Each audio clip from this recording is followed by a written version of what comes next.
Hello, everyone. Welcome back to another State of FEH Podcast. I'm DTM, and I'm finally back and here to discuss all of the recent developments. And with me, we have, as usual, returning friend of the channel. Why don't you introduce yourself, Oblivion Knight? Hey everybody, it's Oblivion. Glad to be here. Always fun to talk about FEH, and we've had a lot of new stuff, so there's a lot to talk about. Yes, definitely a lot to discuss. And obviously next we have Joel from Theology. Hello, Summoners, and welcome to another discussion podcast. I just want to say that I have proven this week that, in fact, Arden is the best Far Savior in all of FEH. I have some thoughts on that, but yeah, okay.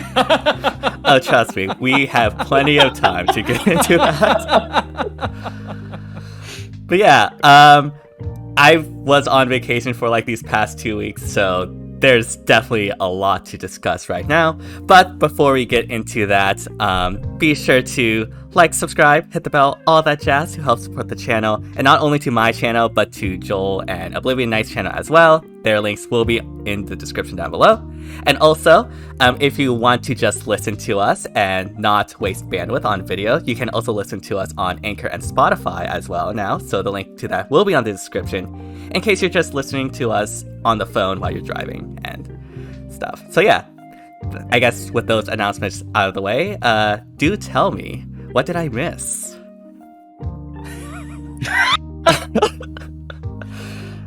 I mean, yeah, there's a lot, obviously. We were all sitting there, and we all get surprised by this FEH channel. It literally came out of nowhere.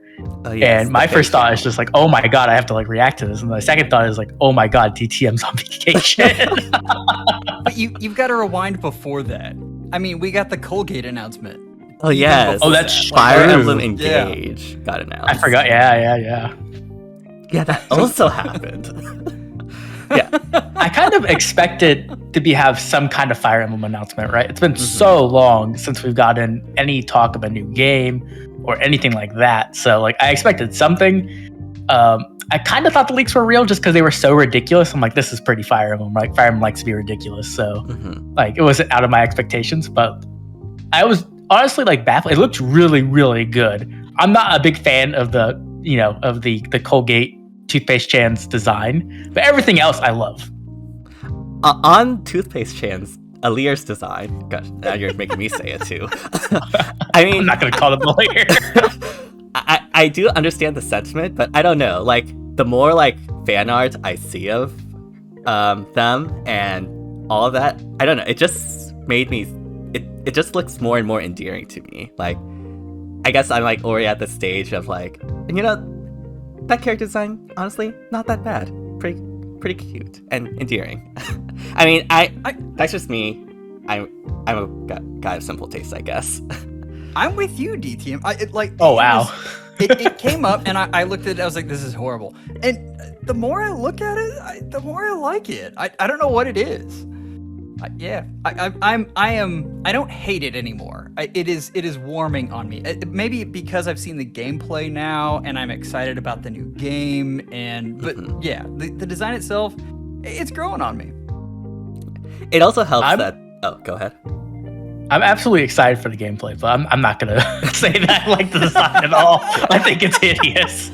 I saw some fan designs, and I think some of the fan art makes it look really good. Like I saw some where like they like use shading where like I think there was a female had like blue hair and like red shading underneath it, and it looked really good. I wish I would have went with that. But like the straight up normal design, like I'm not a fan. I mean, I will say that part of me growing on this design is all the memes that have been released. True. Like, I don't know. I just appreciate it a lot more, and I don't know. The design just right now, just seems super endearing. But yeah, the gameplay also looks really cool. I'm not entirely sure. I haven't exactly seen all the newest stuff that I think Phoenix Master covered it as well. Right. But I do know that apparently the Lords are returning into the game, which is super interesting to me.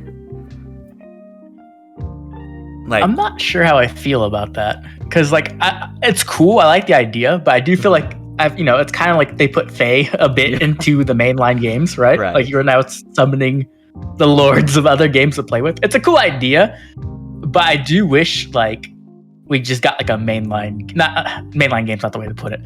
Like a game with its own story, right? Yeah, like a standalone, its own game. Like I think that's what I liked about Three Houses so much was that it took things from other Fire Emblems, but it was very much its own thing, right? And it allowed us to have like this very deep and interesting lore. And this game might have some of that, but at the same point, there's always going to be that aspect of like pulling literally characters from other games. Right. I've heard two takes on this, and the first is that this was supposed to hit on the anniversary. Right. And absolutely. So and we've talked about that. The second is that there is a bit of a paradigm shift within IS where before, and this is complete speculation, like there's nothing to support this, but before it was very much that Fire Emblem Heroes was made to support the other mainline games. And after it made so much money, there is a theory that perhaps it is now switched the other way around. And part of the reason why they have all these lords inserted into Engage is because it also leads to another way to release these heroes into FE. That is an interesting thought. I mean, from what I've seen, I don't think any of the, at least Marth, doesn't seem to have like a new design or anything like that. Maybe he'll get one in the future. Like maybe you can like upgrade your rings, I guess, and maybe like on the final level you get like a new outfit. But I don't see like the introduction of Lord specifically as a way to like introduce new alts in FE. I don't know, that just, it is interesting though, because I do agree that this is probably definitely going to be what's supposed to be like an anniversary celebration. Absolutely, yeah. And it will be interesting to see like how many characters actually like appear in Engage. I think there's good indications there's like at least one for each game, like main game, based on like the little circle that they showed. All I'm going to say is I'm super glad they chose Lucina. That was the best choice that they ever made. One thing I will note is like this isn't like unheard of, right? Like in Awakening, they had the gates and you could get the DLC Lord characters, right? Right. The major difference was like they weren't a major aspect of the game. They were like, DLC, like side content, right? Right. And then the other thing though is like what Joel was kind of saying, like I don't see the designs for each Lord, but we have to remember that they do have that like fusion dance kind of thing where like Marth and the main character fuse. So like, what if they release Marth, but it's like a Alear version or whatever, right? And they do that for every character. Like I could see them doing something like that kind of, where like they all look dramatically different and they probably will play different because they're using different weapons, right? So I could see something like that. Oblivion, is this your worst nightmare? Like to have each of the lords but with toothpaste hair? Oh my god! I don't think they get the hair. I hope they don't get the hair. Oh, I really don't. I hope. Oh gosh. Yeah. I mean, actually, wait. Actually, if they do that, I don't have to summon. So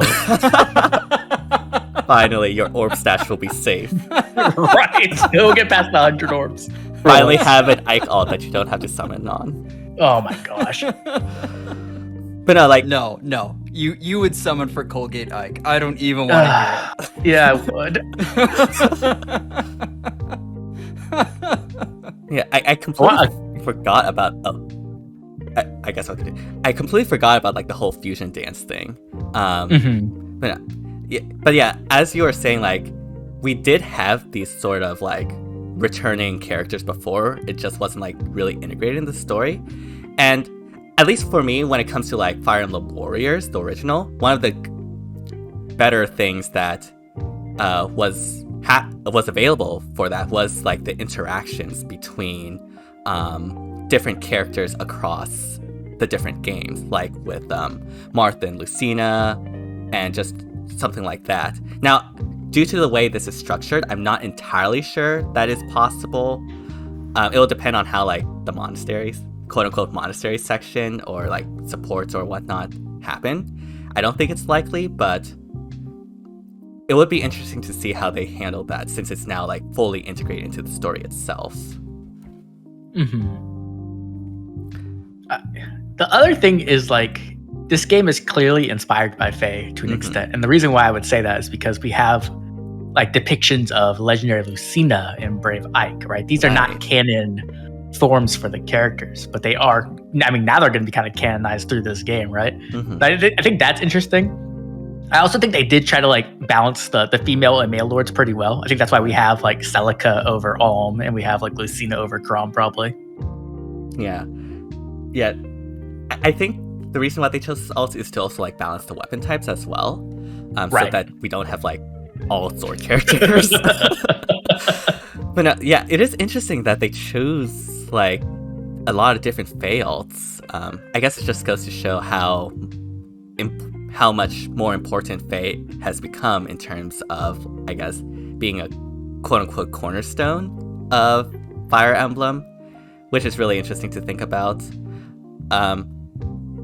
Outside of, I guess, the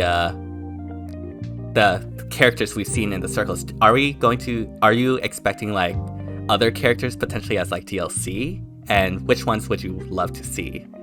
Alphonse Terena, DLC. It's coming. Honestly, I could see that. Yeah, I could see it too. Like, they're already super Fae inspired, so might as well add them, right? Right.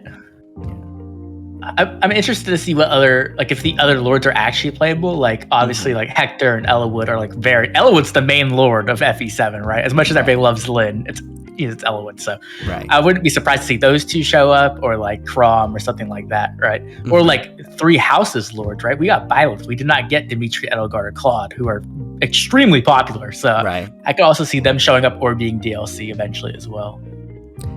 Can you imagine like the Salt Fest if, like, say it was Edelgard that was the one that's representing all of Three Houses instead of just Byleth? Why do you sound so happy when you're saying that? Why? I mean, I'm one for the chaos, to be perfectly honest. I would have been totally fine with that. What if it was Dimitri? I bet you wouldn't have been. Well, we can cross that road when we cross that road, all right? But oh, man. Yeah, what if we also get, like, this is a popular theory. I'm not sure how likely it is, but if we get, like, villains having, like, the villainous rings, like, that would be really cool. Which villains would you like to see if that was a possibility? Personally, right? Like, there's so many good villains. Like, Ashnard would be amazing. Nurgle would be amazing. Ashera, Sephirin. Like, there's so many. Leon, like, there's so many good Fire Emblem villains. So I think they like have their choice really of anyone they want. Yeah, that's true. And I mean, they could do the biggest villain of all, Edelgard. Okay, I guess Edelgard will move on from fighting Crest to fighting Colgate. I guess that's the thing. Oh man, the rings are to blame. Well played, DTM. I like that. The Crest Colgate. That was nice.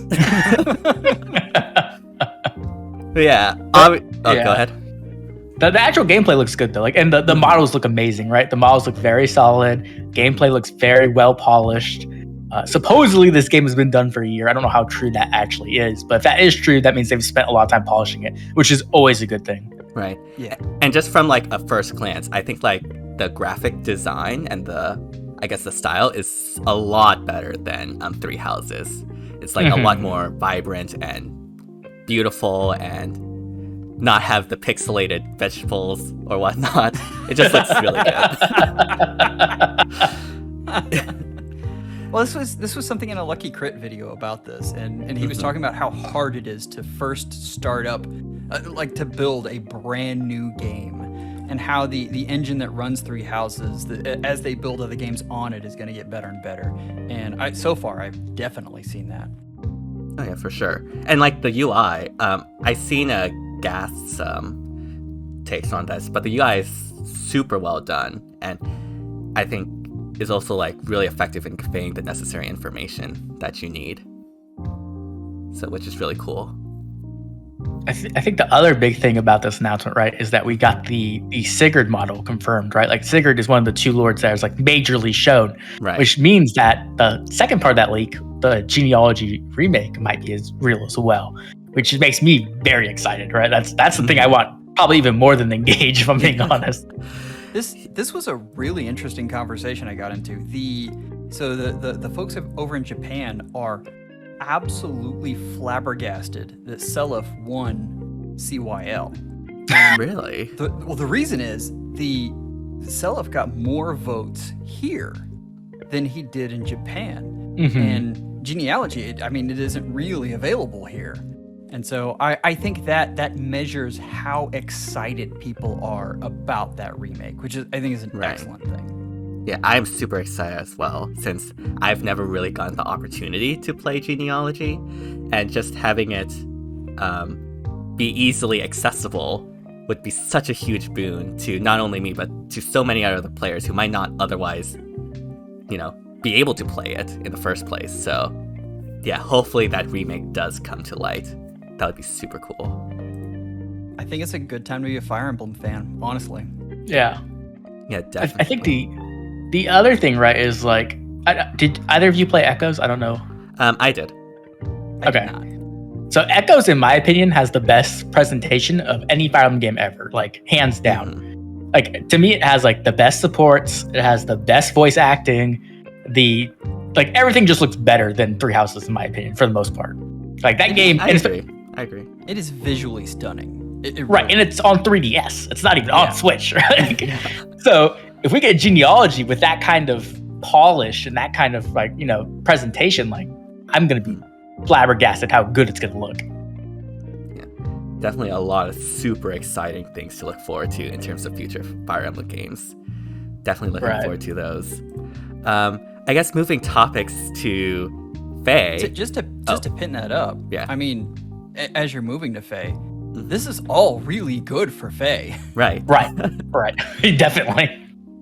Yeah, having sorry, I totally hijacked you. Go ahead. No, well, I was just going to say, having just new content for Faye to be able to include, it just does a huge number for the engagement that we have in Faye, because I think one of the biggest worries that a lot of people are having is that we are running out of new characters and new legendary candidates. We've been going further and further into I guess other characters for those, and just having new characters and new content can help revitalize that and have people super excited to be summoning again. And I think that's just a really good thing.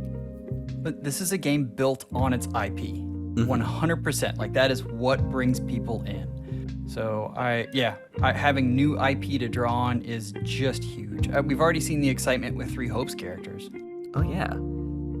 I'm just gonna say one thing though, they're running out of characters, but there's also 60 Tellius characters they have not added yet. Just saying, you can add those at any point, IS. I mean, IS will get there when they get there, surely. Yeah, we'll see. All right, speaking of the Three Hosts, I guess, banner that we've just gotten, that got released in a Faye channel, which really surprised me. I was not expecting a Faye channel so soon after CYL and the August one. That's 3 Faye channels in a month, effectively. And it was huge too, right? There's so many. We had Rearmed Heroes, which I think was one of the biggest things that ever got announced, at least as of this year. Before we get on that topic, because I think once we start talking about that, it's gonna keep going. The Three Hopes banner itself, right? I think that they did a decent selection, right? We got Monica and Holst and Hilda and stuff, right? And the Shezes. But I'm gonna be honest. Why did we get 2 Golden Deer characters and we did not get a Blue Lions character? I'm just saying, Felix isn't in the game yet. This was the perfect chance to get Ascendant Felix. Or Rodrigue, right? Give me somebody. Instead we get... I like Hilda, don't get me wrong. I like Hilda a lot as a character, and I think the Three Hopes version is awesome, but, she has 4 versions of herself in the game. You can share the love a bit. Yeah, I was super surprised that Hilda was the Ascendant pick for this banner. I was definitely not expecting that. For an Ascendant, I would have thought one of the 3 lords, because of course or like potentially Shez or Byleth or one of those. I did not expect Hilda at all. But I mean, I guess this opens the road for an actually good Hubert alt, so I guess I'll take it. Oh, no, thank you. Oh, you don't like Hubert? No, he's not as bad as like some other characters. I won't say because I'll get flamed. But I'm not a big fan. Yeah, Here's the thing: you are getting your Felix. It is coming. I mean, he ranks high in CYL every year. He is coming. I don't know why they're saving him, but they're saving him for something big. I don't know though. Like I feel like, okay, right. How many more months do we have? Right, we have like 3 or 4 months to CYL, right? Yeah. And then if Engage comes out and it is votable before that happens, which I'm honestly hoping it's not. I feel like they might just win. And the thing is, like, people won't even know the characters by that point, right? Like, they'll just be voting for the sake of voting. Like, it'll be just like a Lear male, a Lear female, 2 other randoms, right? Mm-hmm. So I'm hoping that it doesn't happen. But like, I don't know what they're waiting for Felix, because like he's been top 3, top 4 in CYL. He should be on a banner, and if not, I'm going to be campaigning for him. So you guys get a little head start with that, because my boy needs to get into the game. Unfortunately, I think you'll need to start campaigning, because I think that 3 host banner was like the 3 houses banner of the year. Right. So I think it's unlikely we get Felix. Who knows? Maybe we can get Winter Felix 2.0, and he'll be on Christmas. I'm so tired of putting them. They put my edgy boys in Santa outfits. Like, first it was Jafar, and then it was Felix. I'm just like, stop it. Like, this is not what they're supposed to be wearing. Okay, but Jafar was cute though with Nino. Like, it was so adorable. Like, nope. I was so mad. He's still not +10, and there's a reason for that. Oblivion, you're normally like this voice of reason, like all this balance thing, and then you bring up Felix and Jafar, and you're like, nope, everything sucks. Oh my god, I haven't put him in the game. I don't count those winter outfits. They don't. I want Resplendent Jafar. I want him to be Hell version, so he looks badass. That's what he needs. All right, Loaf the Mimer, gotcha. Let's go. I would throw my phone. But yeah, speaking of that, I guess of some favorites, we obviously got rearmed weapons, and these are revolutionary. Like, I think everybody's been talking about re-refines for a long time and how they could be implemented and how unrealistic that was probably going to be. But I think this is just the perfect way to do it. I was told there was an entire series on re-refines that somebody did. Who was that? Seriously, you guys should check out on Oblivion's channel. He did an excellent job looking at all of these units and how he would re-refine them. But we're talking about arcane weapons. Right. Not fish bones, but like the one in Fae.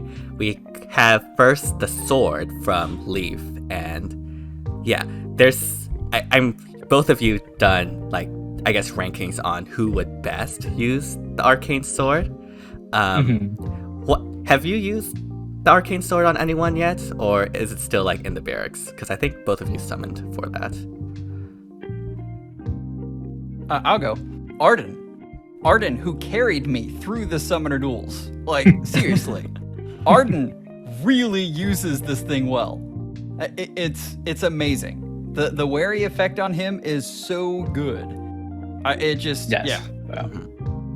He is absolutely amazing with the arcane weapon.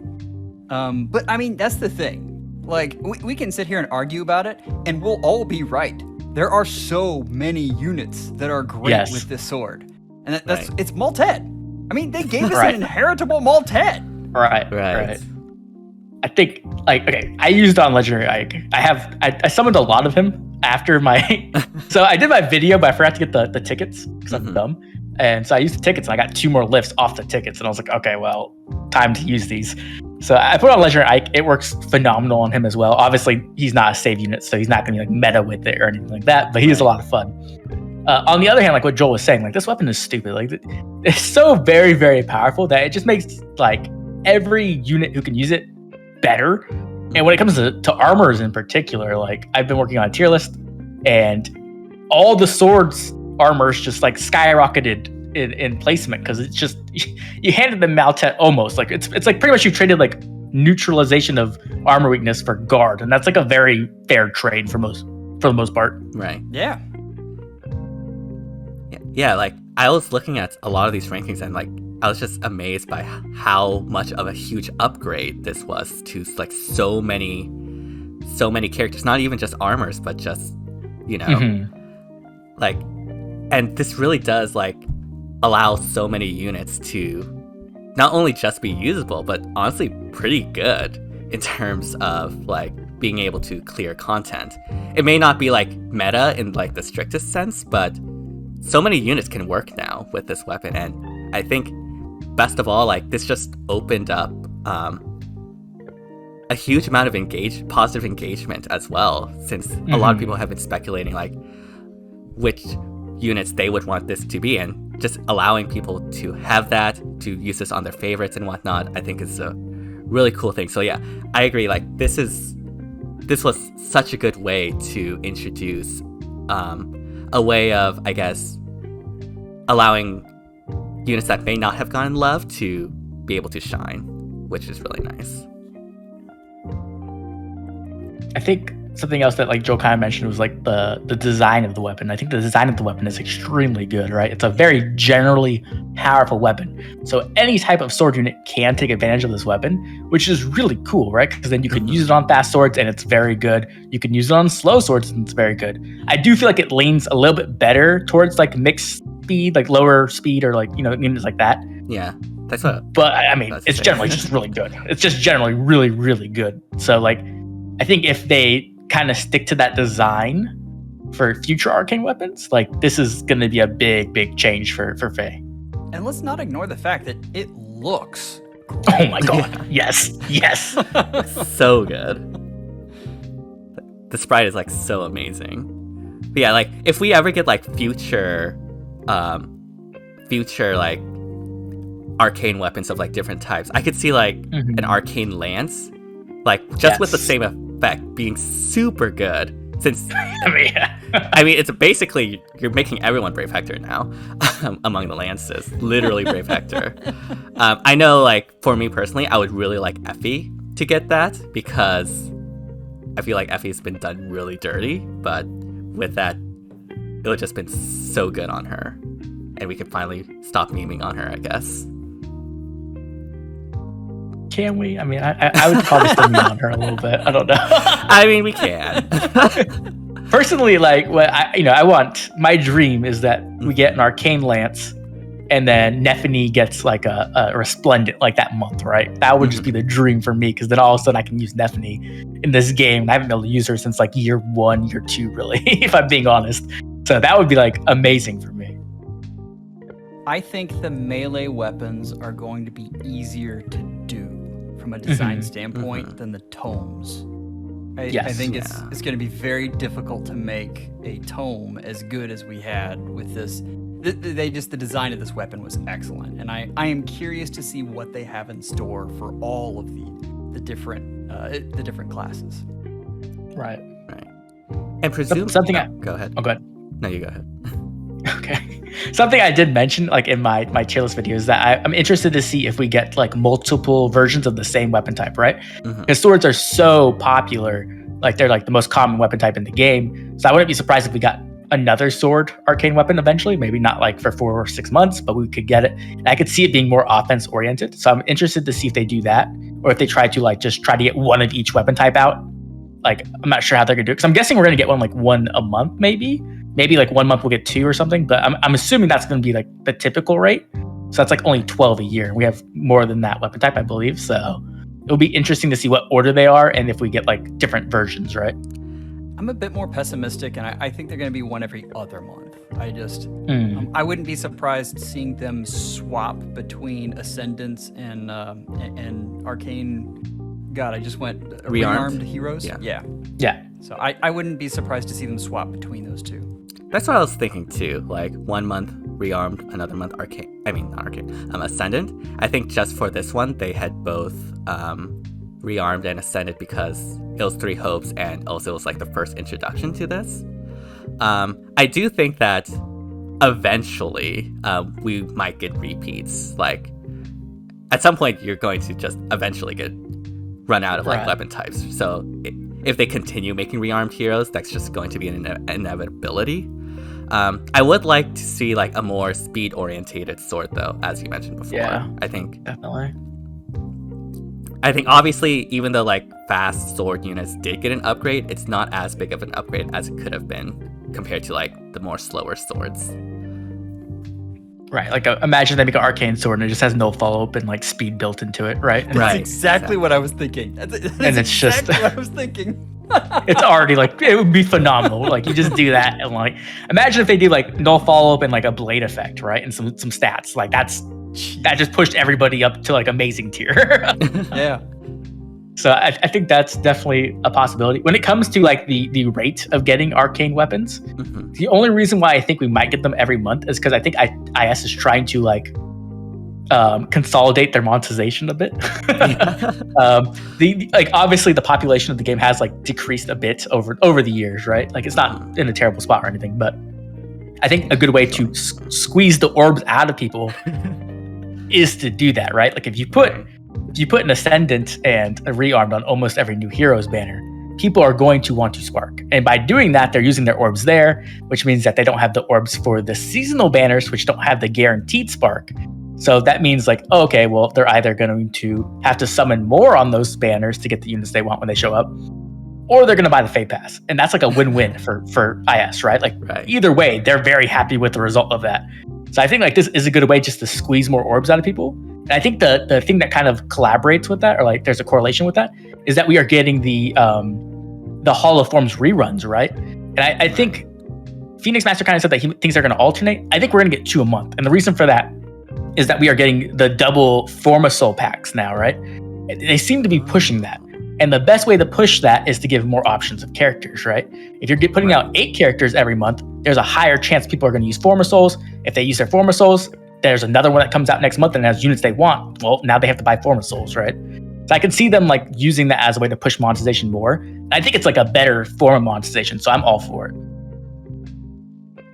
Yeah, I am. The other thing that it addresses is Rearmed Heroes. We talked about them, like the more popular units of the games have already been released, except for Felix. Never forget. This is a way to get them back into the game. I mean, you have the Rearmed Lords of every game you have now. So that's another thing. So I'm curious. I'm all for it. If they release one every month, I am all for it. I mean, it would be interesting to see like what is the pattern on these Rearmed Heroes, even though like these are all just assumptions made by us with no like actual detail. Like when Ascended Heroes that came out, but when Ascended Fjorm was like the first Ascended, we all thought that this was just going to be for the Lords to, be like Legendary 2.0. But then like it's not good. But then like as they released, none of them were Lords. So we were like, oh, so this is just exclusive of Lords, and it's just going to be focused on like secondary characters. And then Ascended Celica happened, and so like I don't know. It's really confusing, honestly, sometimes what like IS is trying to go for. But I do hope that, at least from the start, that for these Rearmed Heroes, we do get like, Celica, Ike, Micaiah, like a lot of the characters that people are really fond of, which a lot of them happen to be Lords, like right out of the gate, so we don't have like any of those like sort of potential confusion, I think.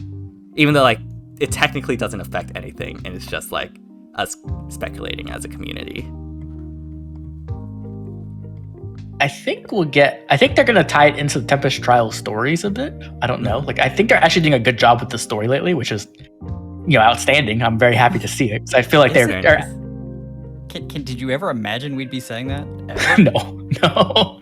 I mean, I feel like they're gonna tie the story together, right? Like the Tempest Trial story and the actual story itself, and then maybe if they have 2 ways of telling the story, and not just their like 5 sentences per chapter, if they can actually develop a good story that could, lead us to a good book. Right. I mean, for me on the story, like I feel like at least for book 4, 5, and 6, like they all start out really well, and then just run into huge pacing issues into the end. Right. Oh yeah, Absolutely. Jury's out on the remainder of book 6, obviously, but for like especially book 4, like that was a huge problem with that, in my opinion.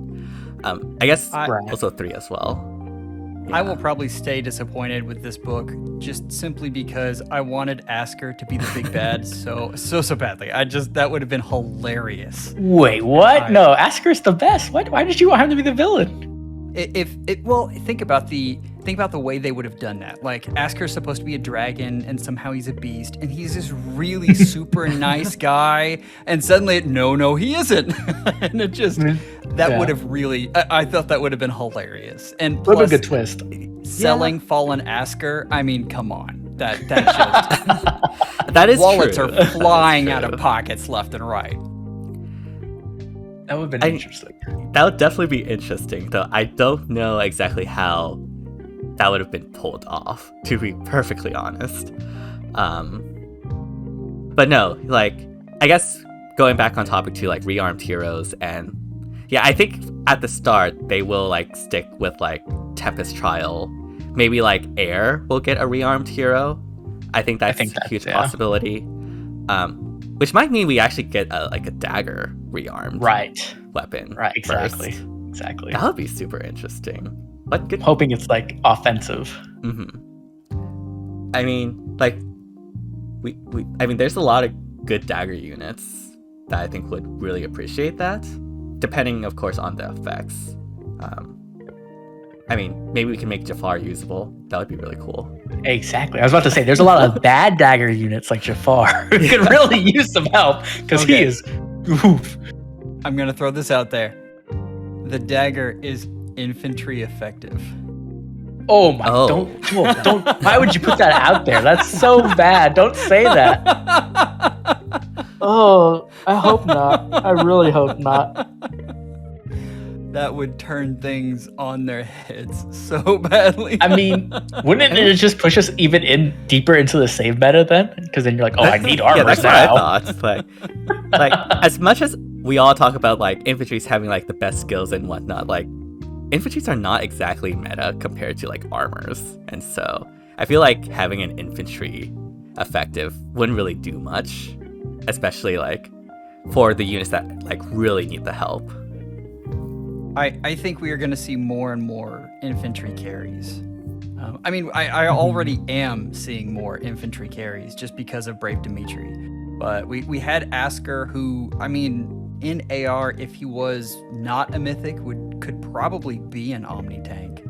Right. And then we've seen how Brave Dimitri does. Like, there are definitely counters to him. And I swear to God, if one more person just throws him out there without even using their Elamine I mean, it just, come on. Like, you've got Elamine, go ahead and use them on Brave Catria, or Bridal Catria, but they don't.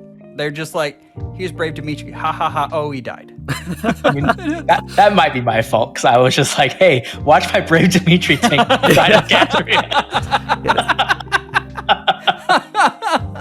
I'm a bad example. Yeah.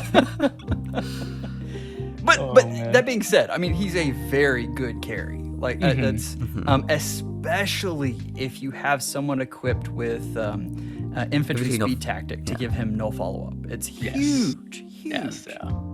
Infantry as speed tactic has got to be like one of the most impactful skills we've had since, I guess, saves or lethality or something like that. That no one is using. Yeah, that no one is the most impactful skill that no one is using because no one wants to fodder off Crom. I feel it. I mean, they shouldn't, so that's good on them. I feel like I want to give to Bridal Catria. That's who I want to give it to, personally. Yeah, like I haven't done just yet. giving out no follow-up is such a huge boon because, like, obviously a lot of units with preference Bs might not have like no follow-up in their weapon or whatnot, and it's still a super powerful effect, especially as like more follow-up effects continue to keep getting added into the game, and so it changes the way that Dimitri, I mean, units play. Legendary Alm too. You could put Water Sweep on it, and all of a sudden it's much more difficult to deal with. Right. Yeah, it is an amazing skill. I guess speaking of Brave Dimitri, we did get our CYL4 refines. Even though I was still there, haven't went on vacation yet. Like, obviously, didn't have too much time to experiment with them. Both of you have used like Brave Dimitri like thoroughly extensively. He did get everything that you wanted him to get, right? Or was there something that was almost? What was missing? I wanted them to change the special acceleration effect in his base weapon to like a breath effect, like a true, like a real effect, like instead of like the Owain effect, which is like severely worse in my opinion. Yeah. I mean, he doesn't have slaying. I wanted a. Yeah, go ahead. Go. That means he can't really run Ignis, right? Because it'll just like go to like 2 and then 1 and then 1, and so you don't actually. Yeah. It would have been. It would definitely been better if it was a breath effect. I wanted him to get a brave weapon, so I mean, he would have been so broken. Oh my god. You know how it goes though. Everyone is always like, I want the game to be balanced, except my favorite, break him. Right. Come on. Right. I mean, I wanted Brave Edelgard to have no armor, and even though she was a lot better than I thought she was, like when I initially read the refine, like I still think I still wish she would have gotten no armor, because obviously that would have been just such a boon to her. But like, I've been using her a lot. I'm not like, obviously I'm not the biggest Edelgard fan. I like her, but she's not like anywhere near my favorites. But she stalks me. Like, she's just my stalker, like 100%. I have like base Edelgard at like +4. I have like Brave Edelgard at like +5 and stuff, like Legendary Edelgard +6. She just shows up all the time. And so I was like, well, I might as well use her, right? Like, there's no reason not to. And she is like a phenomenal near save. She's probably the best near save in the game right now. Like, she can actually deal with Legendary Nanas as long as she's not Joel's Legendary Nana who's +10. Like, she can deal with it. And then she can kind of deal with Seliph, right? Like, usually she can't kill him unless you have like a way to turn off his no follow-up. If you do that, she can actually kill him, which is nice. But then as a far save unit, I had been using her a bit, but by the time I made my like tier list, like I hadn't gotten like extensive use with her as a far save unit. Right. Because that's expensive fodder, right? Like, far save is not something you can just throw away. Like, it's very difficult to get. So, but I eventually did like bite the like bullet and do it, and she is really good as a far save unit too. Like, you can like put Saval and shield on her, and like she's just dealing with Grom now. Like, it's not even a big deal. Even without it, she can insert in matchups. Like, it's very particular. But with Saval and shield, it's just like, okay, like, what's up? Yeah, like. Oh, go ahead. She's excellent. That's all I wanted to say. She's excellent. Really, really good unit. Yeah. I'm not going to lie, when I first read it, I was like super disappointed. But yeah, after using her quite a bit, just like testing things out, like she is deceptively super strong, which it's really funny because like I think that sort of mirrors like the initial reaction to CYL4 when they first came out. Like, no one really cared about another armor Edelgard or an axe Edelgard, and all of a sudden, like, everyone's talking about her. I feel like, yeah, like, I've been pleasantly surprised by how well she is performing. You have an interesting memory of that CYL, because I remember everyone just raving about her. Really? That was... What? Yeah, she got... the big thing, like, arena scoring was one of the things. But all of her other stuff, like the fact that she was not an armor, you know, her warping and all of that. And I remember in AR, she was, this is weird, she was better at being Fallen Edelgard than I think Fallen Edelgard was. I guess that's true. Like, oh, go ahead. Go ahead. I guess that's true. A lot of them that just stalemated me. Yeah, I guess that's true. Like, after like the CYL4 units got released and people actually got to play with them. But what I remember is like when we had the Fae channel, and this was before like any of the stats or anything were announced. Like, everyone was like super hyped for, I think, Brave Dimitri. Yeah, and absolutely. No one really cared about like another axe armor.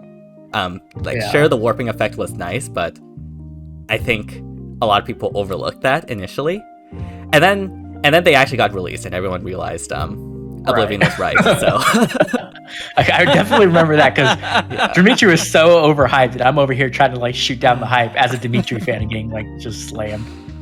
But speaking of the other two, like Brave Claude, right? I use Brave Claude a lot, obviously, because I was doing the showcase and other stuff, and he's good. He does need support, but I will say there's one way to make Brave Claude like stupidly good. And I've seen two people do it. I've seen Promise do it. Obviously, she's like a Claude simp, so like there's no surprise there. And then I've seen SPG, like Poker Girl, right? Like she did it as well because she's also a Claude simp, so not a surprise. But if you put Speed Preempt from Brave Violet, which is like, oh man, I really don't want to sacrifice that unit because I like her so much. But it is really, really, really good on Brave Claude. Like it makes Brave Claude like a tier better in my opinion, just with that skill. Yeah. I ran into those actually a couple of times, and they're just like super annoying to deal with. Like yeah. If they have like close reversal, like my Pala can't even like take out Brave Claudes that I've ran into like SD. Like I think he's definitely gotten a huge upgrade now thanks to its Refine, which is really good to see. Okay, big question here. Which is better? The CYL units themselves this year, or the fodder they introduced? Ooh. You're talking about CYL 6, right? Yeah, CYL 6. I'm gonna say the units. Actually, I don't know. I think it goes by unit, right? Like Seliph himself is better than his fodder, obviously. Crom, the fodder, is better. Byleth, I think Byleth is better than her fodder, but like there's specific situations maybe where it's not. And then Tiki, I'm not sure, whatever. Like attack res finish is gone some people, I guess. Like, you know, like there's definitely units who can use it well, but then she's also not, I don't think she's amazing either. I know people will argue to the death with me. I've been in very many arguments over that, but like she's just never impressed me. I just see her get massacred by everything. She's super annoying in Arena, I will say that much. I ran into like so many of them and I just cannot deal with her like at all. Even with like plus 10 units. With the right support, Brave Tiki is amazing. But anytime you have to say that, anytime you have to say, if I build a team around them, it means the unit is less amazing. You know what I mean? To an extent. To an extent, I agree. Yeah. Yeah. I think for me, Ether Raids, with Ether Raids, like you're gonna build a team around the character anyway, so it's not the big deal. But like in other game modes, like you really don't want to do that. So yeah, I agree to an extent. I mean, for me, it depends on like it doesn't necessarily depend on support as much as like the opportunity cost of, say, having another unit with equivalent support, whether that pair can do better than, say, like Brave Tiki plus a support, right? Because units relying on support is not in and of itself like the end times for that unit. It's just whether or not that combination outweighs literally any other combination that could do similar things. It's not the end, but look at her compared to Brave Dimitri. I can take Dimitri and I can put him on a team as just a melee absorber, and he makes that team better without having to take really many resources at all. Whereas if I put Tiki on a team, she needs guard, 100% needs guard. And what else? She needs one other thing, and I'm blanking. Does she get no follow-up out of her weapon? That's nice too. But anyway, there are things that she needs to function. And if she has those, she's great. But and that means she is a good unit. She is a very usable unit, but it doesn't put her in the same bracket as, say, again, Dimitri. You just put him on a team, the team is better. I mean, that's true to an extent. You can't just run like Tiki with like a stand skill, and that gives her guard. Obviously no follow-up is a different story, but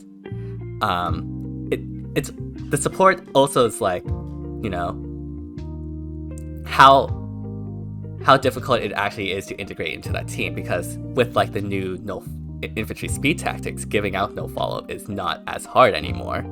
And you can do the same to like Brave Dimitri as well. And again, it just really depends on the opportunity cost of those two compared to literally other two. Like if you compare Tiki and a support plus like versus like Brave Dimitri and Elamine, then obviously Brave Dimitri and Elamine is just a lot better as a pair compared to like potentially Brave Tiki and another support. So I guess that's where I'm going with like this whole support conversation. I think the interesting thing is we have just walked into a discussion we wanted to talk about anyway, which is like unit evaluation, right? Right. Now we evaluate units differently. And I mean, it's obvious that every person evaluates units differently, and that's why tier lists aren't like, perfectly objective, right? There's always some subjectiveness to those tier lists. So I think it is interesting because, like, Joel, obviously you do focus like on the unit itself and how good they can be standalone. Well, I think me and DTM are a little bit more similar to the extent where like you do have to like think about the team. Though, like, in certain game modes, obviously, you don't have that opportunity to do that always, right? Like, Ether Raids kind of has spoiled us where we can always think, like, okay, what combination of units can we use to, like, really optimize this power of this unit? There are definitely, well, first off, I want to say that's actually what makes tier lists fun. Yes, for subjectivity. Sure. Yes, absolutely. If they were just 100% objective, then there would be one person who would do a tier list, and then we would be done forever. And that's part of the fun is going and looking at different people's tier lists and different ratings. But I still think you can rate a unit as a standalone and say this unit needs less support than another unit, and that makes them rank higher. There are certain things, like I would definitely say if you're talking about Elamine's support, because she's a mythic and almost everyone's going to have that anyway, that is saying you get Elamine's support is almost like saying it's a standard unit in Aether Raid's Astra season. So right. I'm with you on that one. If you have to add something, if you have to have a special unit there in order to make them work, though, that is, I guess I am agreeing with you depending on the rarity and, again, you said opportunity cost, and that's a very good way to put that, of the units that you have to add in there. Right. And I just want to make clear, like, I'm not saying like Brave Tiki is like S tier or anything like that just because she has that support. Sorry, Tiki fans. I'm just gonna be real. But I do think that when discussing like units, it does do well to think about like how like team compositions like affect that unit and whether or not, like, one of the things that a lot of people talk about with like Brave Crom is that he needs like Fallen Star or all these super effects to be really relevant, when that is not really the case. All he really needs is, say, someone like Asker to get him like extra stats. And well, I like, at least for Asker, like obviously you mentioned like that is pretty standard in light season, and you can't really evaluate Crom standalone without thinking about like the other units that can potentially give him like extra stats. And so I think it is important that when doing like these unit evaluations, like that is something to be taken into consideration. It is, but this is the part where I'll go back and I'll say, even saying that though, saying that they need Elamine, but Elamine's standard. They need Asker, but Asker's standard. That's only on half of your Aether Raid season. So even saying that, it's already limiting to your unit. That is true. Although, at least for Brave Crom, I don't think he needs Asker necessarily. I just think like he's like one of the best supports for him. Another one actually, ironically, is Brave Seliph. Yeah. Yes. That duo is just like absolutely ridiculous. I think when it comes to my own evaluations, I'm like kind of in the middle, right? Like, because I feel like I understand what Joel's saying, right? Where like I feel like you have to evaluate a unit twice, right? You evaluate them on their value itself, right? Like, okay, this unit is an 8 by themselves. They're just a good unit, right? But with support, they're a 10, right? And that's cool. Like, you look at both. And there's also units, right, where like I can't think of a good example. Let's say Tiki's an 8, right? And with support, she's a 9. She's okay, she's good. But then there's a unit who's an 8, but with support, they're a 10 or 11, right? They're like meta defining with support. I think that's something you have to consider as well, right? Because that's something that's going to show up.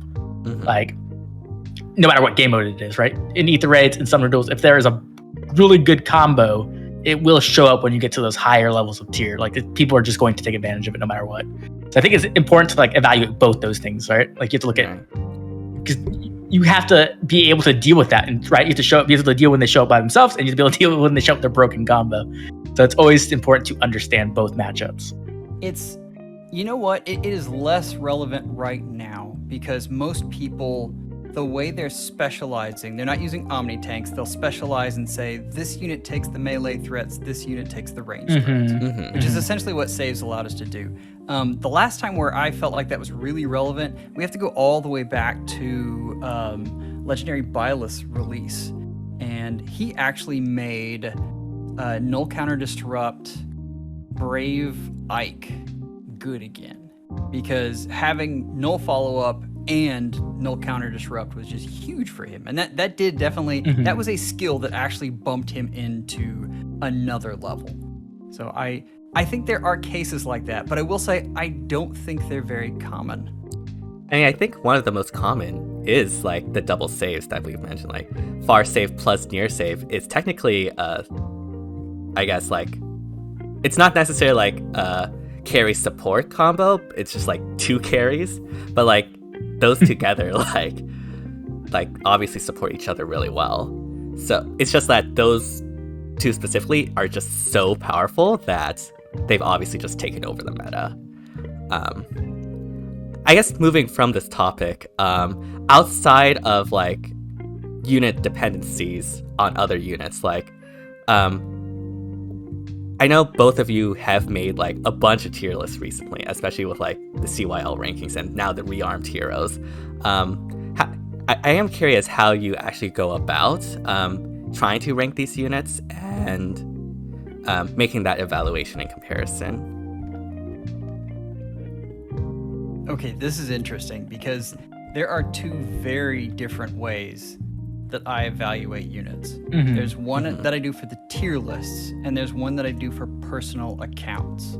And it's easier to talk about the one that's for personal accounts because this is actually a very much a DTMism. What does this unit bring that's different from other units that I have? Like, does this unit actually make my barracks better? Because we have so many units. Like, it's, unless you're new to the game, which hopefully, there are those out there, and it's welcome. But hi, for the most part, I mean, we have a ton of units that do a ton of things. What does this unit do that's unique? And that's why you look at units like Asker. And I'm not the biggest Asker fan, but I understand the value to a lot of people's barracks because he definitely brings something that's absolutely unique. I think that's an interesting thing if we even look at the Hollow Forms, like the Baby Larachelle. Sorry, not Baby Larachelle, but the it is Young Larachelle, Larachelle? isn't it? Yeah, Young Larachelle. She has a staff that is very unique and different from the way that most people's staffs work. And so that's something that you would evaluate as to how this would look in my barracks. So that is the way I look for like individual accounts. For tier lists, the reason I do mainly simulations is because I want to take out as much subjectivity as possible. And I think that's the only way you can do it because there are so many different barracks that you're looking at. And so the only thing I can give you that will help you look at a tier list and say, okay, I see these matchups. These are the ones that I actually care about. So I don't care that this unit does well with these units in Arena, but I do care that they beat these couple of units right here. And so this unit is higher ranked than what he has, and here's why. And that's why I like to do the crazy amount of simulations that I do. That's to me that is helpful because someone can take the information and easily process it and spit it back out. It's why I post the simulation inputs as well. I want people to be able to take that and to put it into the sim themselves, and then be able to say, well, mine has this support. Mine gets these extra stats, and that's what pops out for them. For me, I kind of do the same. Right? I know, Joel, you're like very matchup heavy on your like tier list. And I do definitely. Right. I do consider matchups, but I think that like matchups are so what's the word, fluid, I guess. I don't know. Like there's so many things that can change a matchup so drastically, right? There's buffs, there's debuffs, there's support. Like there's so much to do when it comes to matchups. I think it is important to consider those, and I definitely do. That's like one of the two major things I do.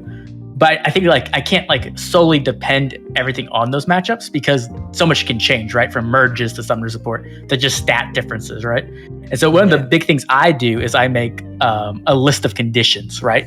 These are the conditions that are needed for this particular role, right? So let's say like a Gale Forcer, you want cooldown reduction, special acceleration, right? Like how much movement do they have? Can they get no follow-up, stuff like that, right? So I like to make conditions and then use those conditions to help rank units into different tiers who have those conditions, and then also use matchups. So like maybe a unit and another unit will have the exact same conditions, but this unit wins meta matchups. Well, obviously they're going to go up a tier. So that's kind of how I do it. It takes a lot of time, obviously. Like yours do too, obviously. I've seen how much time you put into your matchups. But that's just like, for me, I want my tier list to be as extensive as possible. And I also want it to be kind of, it can't be objective completely, right? There's just no way for it to be completely objective. No. But I want people to understand, like, these are the variables I am using, and these are the conditions that I think are important for this role, and that is why these units are so high in the tier. So, and I mean, first off, you make astounding rubrics. Like, I really enjoy those. You do an excellent job at those. But and to comment on your it can never be objective thing, even the way I do it, like there comes objective or subjectivity, because there are builds that I'm using to create these units, and I'm putting in what I think is best. So yeah, there's absolutely no way around that. Yeah, and also like depending on like the unit, there might be like certain situations where the simulations might not necessarily reflect how the unit actually performs. Like I think I could complain at me again about the Lucina matchups. Okay, now that you brought it up, yes, I am going to complain about that because she will always get future vision. All right, then activate her weapon. I was going to bring it up. I have heard about this so much. I'm sorry. I'm sorry, DTM. I mean, no worries. But I guess for me, how like I evaluate units is what like Joel mentioned before. I guess we call it the DTM isms now. Like my main way of ranking units is what exactly does this unit provide that you can't really replicate from other units. Like what reason is there to use this unit versus any other units? And for some, like there will be those that are really matchup dependent, like especially like far or near saves or like carries. Obviously for those, like matchups are extremely important.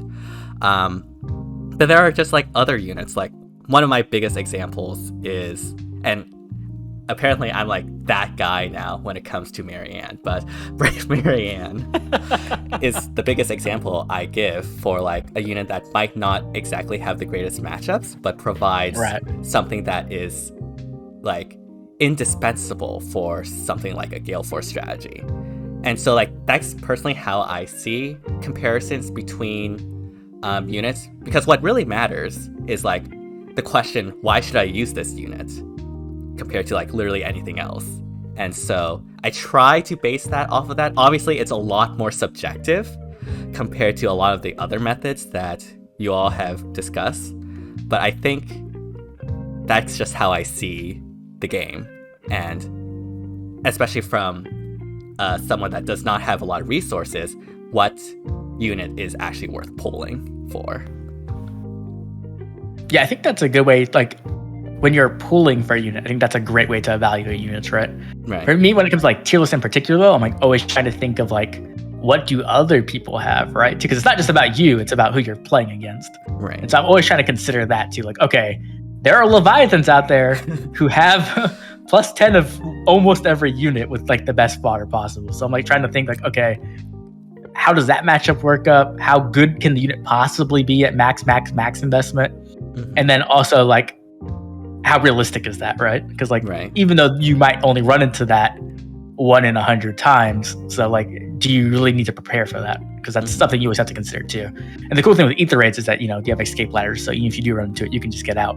Now, Summoner Duels isn't as friendly, obviously, but that's a different subject. No one has ever accused Summoner Duels of being friendly. Ever. Yeah. But yeah, that is very interesting. And yeah, I do agree that like how I view things is more like I guess like summoning focused and not, because at least how I see tier lists is like which units should you pick up or invest in and actually use. And so when like making these sort of recommendations, that's just the mindset I default to. All right, summoners in the comments, we want to hear below. Who wants to hear DTM make a video if I were to start from scratch? Oh my goodness. Which units would I pick out of the Pokedex? That's really interesting. Oh, that's a really good video.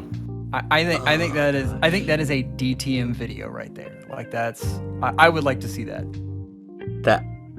Okay, I will actually have to like think really hard about that because oh my goodness. So leave it in the comments. We want to hear you. Do you want to see this video?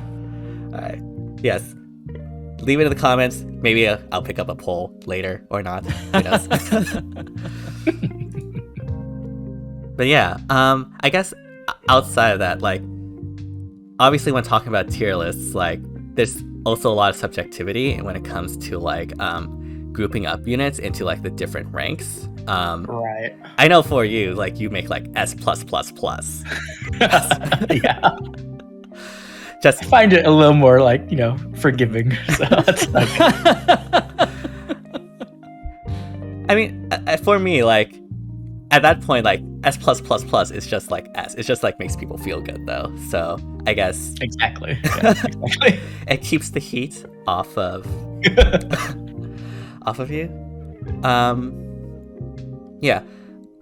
Is there anything else that you all use to like make these evaluations outside of the metrics that you've discussed, or is that mainly it? I mean, yeah. I mean, like I feel like the things are like conditions, matchups, and like unique functions, like you were talking about, right? Like, right. You got something like Thor, you have to consider how unique World Breaker can actually be, right? And how good that can be. So like those three things mainly, and then I always add in like the one I've been trying to add in at the end of everything is like your favorite. If it's your favorite, just use it. Like, who cares about anything else? Just use your favorite. Definitely. Yeah. Which just got easier since they're releasing these Right. arcane weapons. Right. Oh yeah.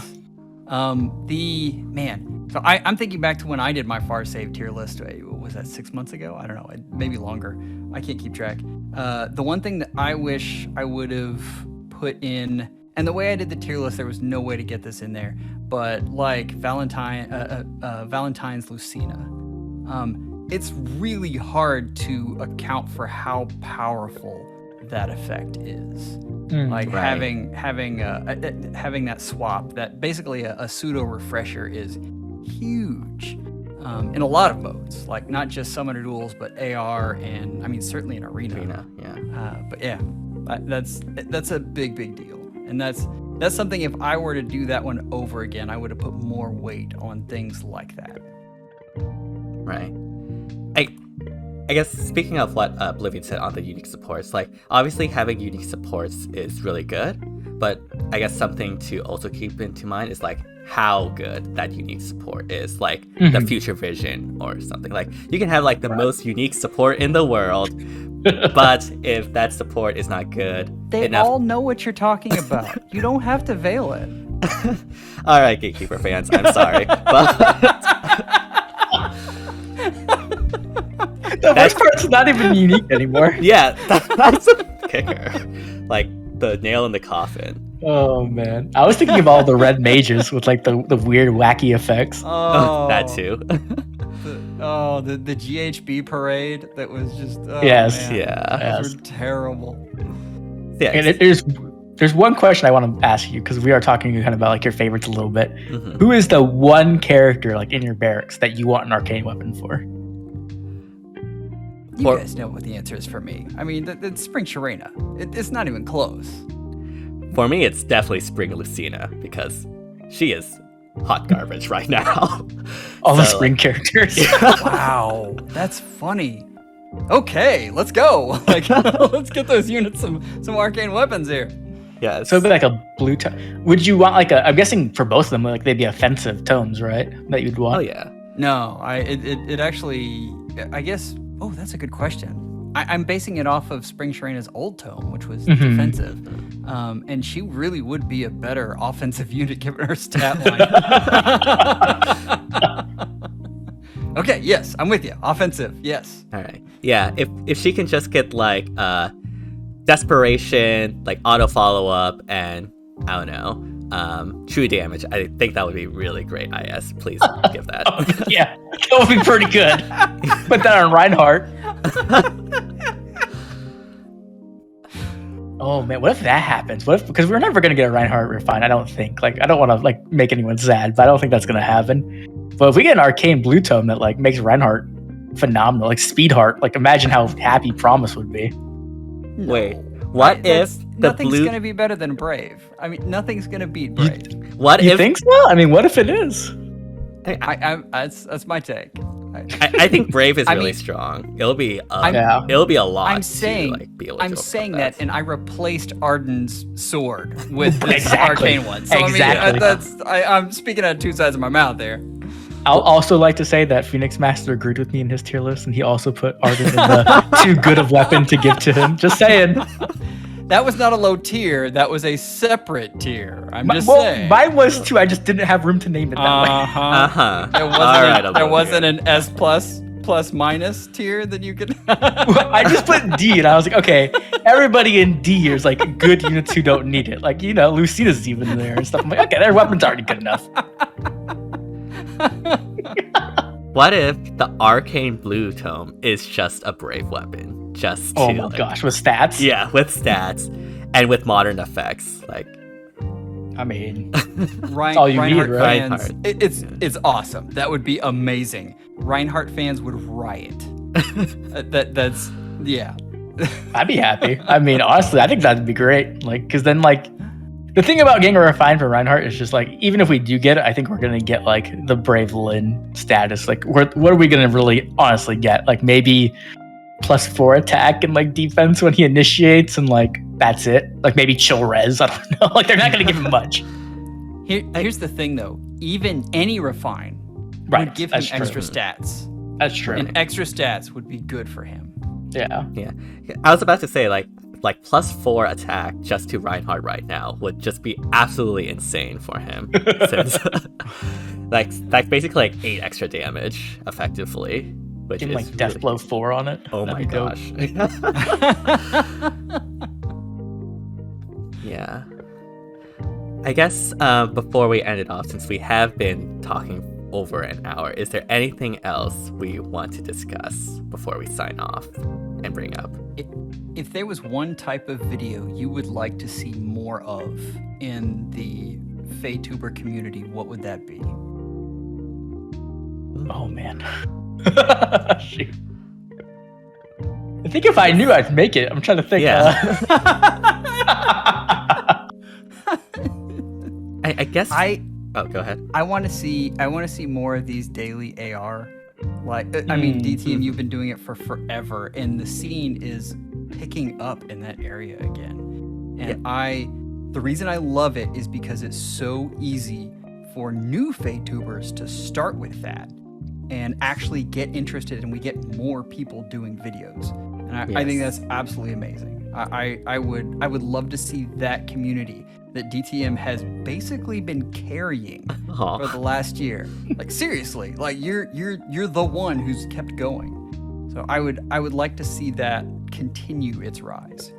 Yeah, it's super amazing seeing like Levin and Promise like pick that back up. It's just been so good, and yeah, AR is super super easy to like start making content for. So I do agree. Like, I'm super happy that that's sort of starting to pick up again. In terms of like other content, honestly, and I know this might be a hot take, but I would actually like to see a lot more Summoners Duels content, because I feel like one of the reasons why the meta is really centralized is that there's not a lot of content for it. Like people just take a dark pasta or I guess an Ilia pasta and just run with that, and you don't really see like much innovation from that, which I think there's a lot of potential for. Again, I know, hot take. I do think it's unlikely since it's not the most well-loved mode, but I guess for me, like, it's something that I would love to just see more of. This is something you said, though. Oh, sorry, go ahead. Backpacking off that, I guess the thing I would say is, like, I would love to see more SD tournaments. Like, maybe not just content, but like tournaments. Like, we saw that Fargas tournament, and it was so good. It was and I wanted, so like, hype. I would love to have that again, right? Like, even if people hate SD, just having someone to, like, a crowd rooting for somebody is so cool. I'd love that. Or, like, some more community content. I don't know exactly what that would look at. Like, though, like that's the biggest problem. Because if I knew what it would look like, I would make it. But I'm not sure exactly. But some way to, like, get the community to, like, interact more in the video. I think that would be really cool. Two things with that. The first is I've actually been getting comments lately in my videos that say, you know, I would love to see more Summoner Duel stuff. So interest seems to be coming up. But the other thing is me personally, I think I did SD content wrong. I think Summoner Duels is an excellent thing to stream with. And that's something I've seen you do a lot, DTM. Yeah. I think it is a great streaming thing. So I think if I were to do it again and go back, I would probably do more streaming with it. The other thing I would want to do is call up Connor Zach, because he does the SD streaming a lot. Like, he does like the spin a wheel thing whenever he loses. Like, he has some kind of like consequence. I think that's great content. So I think, like, you know, definitely keep that up. And if we got to see more of that, that'd be cool.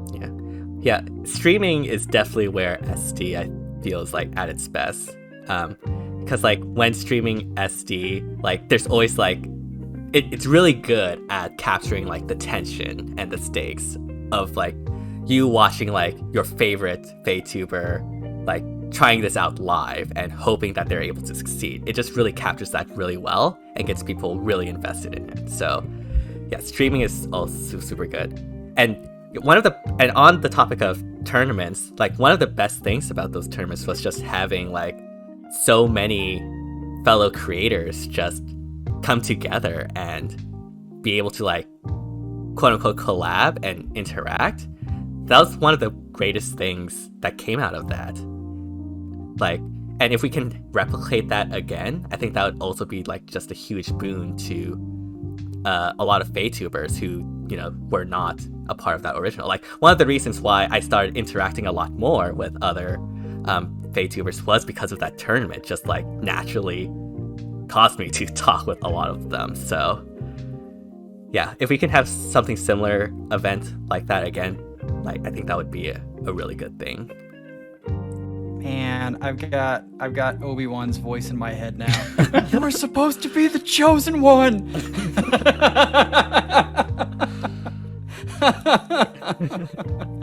Oh, Summoner Duels. I hope I'm really hoping they bring something good in the Summoner Duels vein soon. I would love to see some different things with that.